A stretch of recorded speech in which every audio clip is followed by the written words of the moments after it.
Hi friends, फैमप्लेट kitchen हाउसे सकलके स्वागत जानिए आमी नंदिनी आज आपनादेर साथे शेयर करब ब्रेड पार्सेलेर रेसिपि। कैफेटेरियाय आमरा ठीक जे धरनेर ब्रेड पार्सेल खेये थाकि ठीक सेई धरनेर स्वादेरई ब्रेड पार्सेल घरे कयेकटी उपकरण दिये किभाबे तैरी करे नेওয়া যায় আর সেটি আমি আপনাদের সাথে শেয়ার করব। घरे थाका सामान्य उपकरण दिए किभाबे এই অসাধারণ স্বাদের ব্রেড পার্সেল রেসিপিটি আপনারা বাড়ি বসেই তৈরি করে নিতে পারবেন আর সেটি আমি আপনাদের সাথে শেয়ার করব। আজকের এই রেসিপিটি আপনারা সন্ধ্যাবেলার জলখাবারে অথবা স্কুল অথবা অফিসের টিফিন হিসাবেও কিন্তু ব্যবহার করতে পারেন। আজকের এই রেসিপিটি শেষ পর্যন্ত দেখার অনুরোধ রইল। রেসিপিটি যদি ভালো লেগে থাকে আমার চ্যানেলকে সাবস্ক্রাইব করে আমার পাশে থাকার অনুরোধ রইল আপনাদের সকলের কাছে। আর পাশে থাকা বেল আইকনটি অনে সেট করে দেবেন যাতে নতুন কোনো রেসিপি আপডেট করলে তার নোটিফিকেশন সবার আগে আপনাদের কাছে পৌঁছে যায়। তাহলে চলুন দেরি না করে ঝটপট শুরু করে দেওয়া যাক আজকের রেসিপি ব্রেড পার্সেল। प्रथमे एक पात्रेर मध्य आमी निये निচ্ছি बेश खानिकटा बाटार। এই রান্নায় বাটারের ব্যবহারটা কিন্তু একটু বেশি লাগবে। এই বাটারটাকে একটু মেল্ট করে নেব। বাটারটাকে একটু মেল্ট করে নিয়েছি। এবার আমি এর মধ্যে মিশিয়ে দেব কিছু ধনেপাতা কুচি।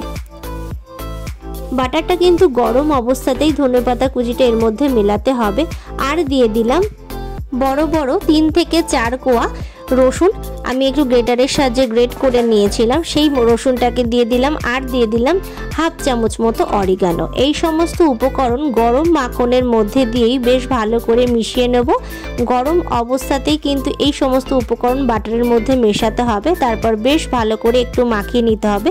এতে করে খুব সুন্দর একটা ফ্লেভার কিন্তু তৈরি হবে। এখানে আমি বেশ কয়েকটা ব্রেড নিয়ে নিয়েছি। এখানে আমি মোটামুটি 8টা ব্রেড নিয়ে নিয়েছি, স্লাইস ব্রেড। আর সব সময় খেয়াল রাখতে হবে যে ব্রেডটাই আপনি পার্সেলের জন্য ব্যবহার করবেন সেখানে যেন কোনো বেশি বড় ফুটো না থাকে। ব্রেডটা যেন একদম প্লেন ব্রেড হয়, এর মধ্যে কোনো রকম ফাঁকা জায়গা না থাকে, সেটা কিন্তু অবশ্যই খেয়াল রাখতে হবে। এবার আমি বেলন চাকির সাহায্যে প্রত্যেকটা ব্রেড ঠিক এইভাবে চেপে চেপে বেলে নেব যাতে ব্রেডটা চারিদিক থেকে সমানভাবে প্রেস হয়ে বসে যায়। একটু লম্বাটেও হয়ে যাবে ব্রেডগুলোকে। ধারগুলো কিন্তু একটু প্রেসার দিয়ে চেপে নিতে হবে। আর প্রত্যেকটা ব্রেডই প্রথমে এক পার্ট তারপর ওই পার্ট, 2 পার্টই আমি কিন্তু উল্টে পাল্টে ব্রেডটাকে বেলে নেব। এতে করে ব্রেডটা কিন্তু খুব সুন্দর প্লেন একটা ভাব চলে আসবে। প্রত্যেকটা ব্রেডই আমি ঠিক একইভাবে বেলে রেডি করে নেব। তো দেখুন একটা ব্রেড আমার তৈরি করা হয়ে গেছে। প্রত্যেকটা ব্রেড ঠিক একই পদ্ধতিতে আমি তৈরি করে নেব। এবার আরেকটা পাত্রে আমি নিয়ে নিচ্ছি হাফ চামচ ধনের গুঁড়ো, নিয়ে নিচ্ছি এখানে হাফ চামচ ভাজা মশলা, নিয়ে নিচ্ছি কাশ্মীরি লাল লঙ্কার গুঁড়ো, নিয়ে নিচ্ছি গরম মশলা, আর নিচ্ছি গোলমরিচের গুঁড়ো। এই ভাজা মশলার রেসিপি অলরেডি আমার চ্যানেলে আপলোড করা আছে। এই রেসিপি লিংক আমি ডেসক্রিপশন বক্সে দিয়ে দেবো, আপনারা চাইলে পরে দেখে নিতে পারেন। অল্প পরিমাণে জল এই মশলার মধ্যে মিশিয়ে এই মশলাটাকে বেশ ভালো করে একটু গুলে নেব। তারপর এই মশলাটাকে আমি একটু সাইড করে রেখে দেবো। আর জলে ভেজার কারণে মশলাটাও বেশ ভালোভাবে জলের সাথে মিশে একটা স্মুথ পেস্ট তৈরি হয়ে যাবে। বেশ ভালোভাবে আমি মশলাটাকে মিশিয়ে নিচ্ছি জলের মধ্যে। তো বেশ ভালো করেই কিন্তু মিশিয়ে নিতে হবে, খেয়াল রাখতে হবে যেন কোনো লাম্প না থাকে। এবার একটা ফ্রাইং প্যানের মধ্যে আমি দিয়ে দিচ্ছি অল্প পরিমাণে একটু সাদা তেল। তেলটাকে বেশ ভালোভাবে একটু গরম করে নেব। তারপর আমি এখানে নিয়ে নিয়েছি 3টে মতো ডিম। ডিমটাকে বেশ ভালো করে অল্প একটু লবণ দিয়ে ফেটিয়ে নিয়েছি। এবার আমি ডিমের স্ক্র্যাম্বল তৈরি করে নেব। গ্যাসের ফ্লেমটাকে হাই হিটে রেখে আমি ডিমের স্ক্র্যাম্বল তৈরি করছি। ডিমটাকে ফাটানোর সময় আমি এর মধ্যে শুধুমাত্র লবণই ব্যবহার করেছি, এখানে কিন্তু গোলমরিচ ব্যবহার করিনি। ডিমের স্ক্র্যাম্বল যদি একটু ঝালঝাল তৈরি করতে চান তো সেক্ষেত্রে ডিমের স্ক্র্যাম্বল তৈরি করার সময় যখন ডিমটা ফাটাবেন তার মধ্যে গোলমরিচের গুঁড়ো অথবা লঙ্কার গুঁড়ো মিশিয়ে ডিমটাকে ফেটিয়ে নেবেন।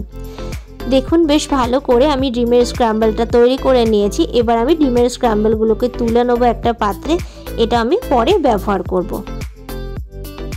ওই একই প্যানের মধ্যেই আমি দিয়ে দিচ্ছি পরিমাণ মতো সাদা তেল।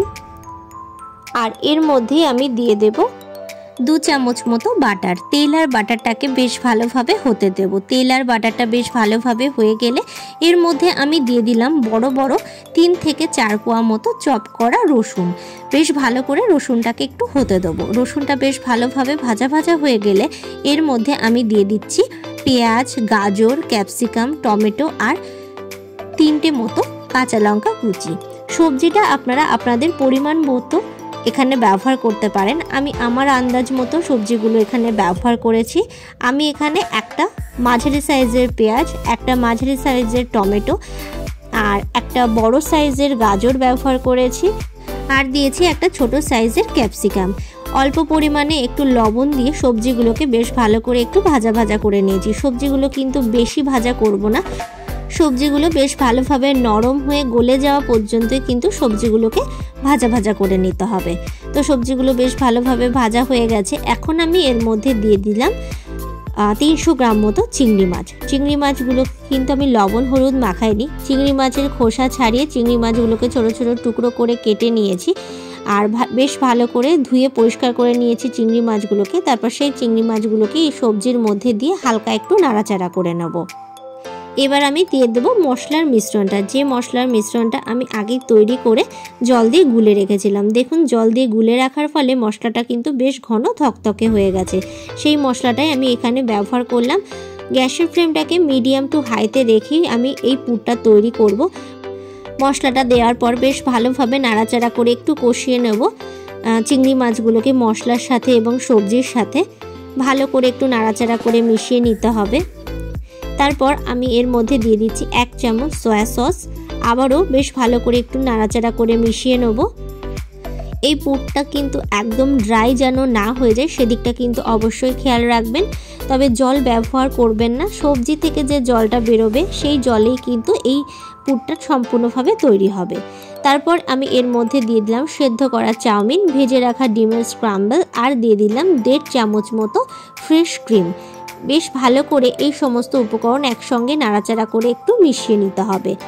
এই পর্যায়ে নুন মিষ্টির ব্যালেন্সটা চেক করে নিতে হবে যে সব কিছু ঠিকঠাক আছে কিনা। যদি ঠিকঠাক না হয়ে থাকে তো এই পর্যায়ে কিন্তু এর মধ্যে মিশিয়ে দিতে হবে। আপনারা চাইলে এর মধ্যে আরও সবজি অ্যাড করতে পারেন, বিশেষ করে বাঁধাকপি কিন্তু অ্যাড করা যেতেই পারে। আর যদি কোনো সবজি স্কিপ করতে চান তো সেটা অ্যাভয়েডও করতে পারেন। তো দেখুন, পুরটা রেডি হয়ে গেছে। এবার আমি পুরটাকে একটু ঠান্ডা হতে দেব। এদিকে আমি যেহেতু এই পুরো পার্সেলটা গ্যাসেই আপনাদের তৈরি করে দেখাবো, তো সেই কারণে একটা কড়াই নিয়ে নিয়েছি আর তার মধ্যে নিয়ে নিয়েছি একটা স্ট্যান্ড। তার উপরে আমি একটা থালা এইভাবে পাতিয়ে দিয়েছি আর তার উপরে আমি একটা বাটার পেপার তৈরি করে নিয়েছি। এটাকে আমি প্রি হিটে বসিয়ে দেবো। গ্যাসের ফ্লেমটাকে হাইতে রেখে ঢাকা দিয়ে আমি এটাকে একটু গরম হওয়ার জন্য রেখে দেবো। যতক্ষণ কড়াইটা প্রিহিট হতে থাকবে ততক্ষণে আমি এখানে ব্রেড পার্সেলগুলো তৈরি করে নেব। তো আমি প্রত্যেকটা ব্রেড এইভাবে বেলন চাকির সাহায্যে একদম প্লেন করে বেলে নিয়েছি। এর মধ্যে থেকে একটা ব্রেড আমি আপনাদের তৈরি করে দেখাবো। তো প্রত্যেকটা ব্রেডই কিন্তু একইভাবে আমি বেলে নিয়েছি আর প্রত্যেকটা ব্রেডই কিন্তু একদম প্লেন, কোনো ব্রেডের মধ্যেই কিন্তু একটুও ফাঁকা নেই। নিশ্চয়ই দেখতে পাচ্ছেন আমি ব্রেডগুলো, সেই কারণে আপনাদের সকলের কাছে শেয়ার করছি যাতে করে যখন পুরটা ভরবেন যাতে বাইরে বেরিয়ে না যায়। তো আমি একটা ব্রেড নিয়ে নিলাম। এই ব্রেডটাই আমি আপনাদের তৈরি করে দেখাবো যে আমি পার্সেলটা কিভাবে তৈরি করছি। প্রথমে আমি এর মধ্যে দিয়ে দিলাম রসুন বাটারের যে মিশ্রণটা আমি তৈরি করেছিলাম, একদম ফার্স্টে দেখিয়েছিলাম যে আমি কিভাবে তৈরি করেছি, সেই মিশ্রণটা আমি এখানে ব্রেডের উপরে এইভাবে ব্রাশের সাহায্যে ব্রাশ করে দিচ্ছি। তারপর যে পুরটা তৈরি করেছিলাম সেই পুরটাকে পাউরুটির কোনাকুনিভাবে এইভাবে ওপর থেকে দিয়ে দিতে হবে। একটু হাতের সাহায্যে চেপে চেপে দিচ্ছি। তারপর ওপর থেকে দিয়ে দিচ্ছি একটু গ্রেট করা চিজ। তারপর দিয়ে দিচ্ছি একটু টমেটো কেচাপ। আপনারা চাইলে এখানে মেয়োনিজও ব্যবহার করতে পারেন, টমেটো কেচাপও ব্যবহার করতে পারেন অথবা মেয়োনিজ ব্যবহার করতে পারেন, অথবা দুটোই ব্যবহার করতে পারেন। মেয়োনিজ বা টমেটো কেচাপ দুটোও কিন্তু ব্যবহার করা যেতে পারে। তারপর এইভাবে ব্রেডটাকে চেপে ধরে একটু প্রেশার দিতে হবে, যেহেতু পুরটা থাকে বলে এটা একটু প্রেশার না দিলে এটা কিন্তু খুলে যেতে পারে, তাই পুরটাকে একটু চেপে ধরে প্রেসার দিয়ে দুটো কোণাকে এইভাবে টুথপিকের সাহায্যে আটকে দিতে হবে। তো দেখুন একটা পার্সেল কিন্তু তৈরি হয়ে গেল। বাকি পার্সেলগুলো ঠিক একইভাবে আমি তৈরি করে নেব। এদিকে কড়াইটা কিন্তু প্রিহিট হয়ে গেছে, অসম্ভব গরম হয়ে গেছে কড়াইটা।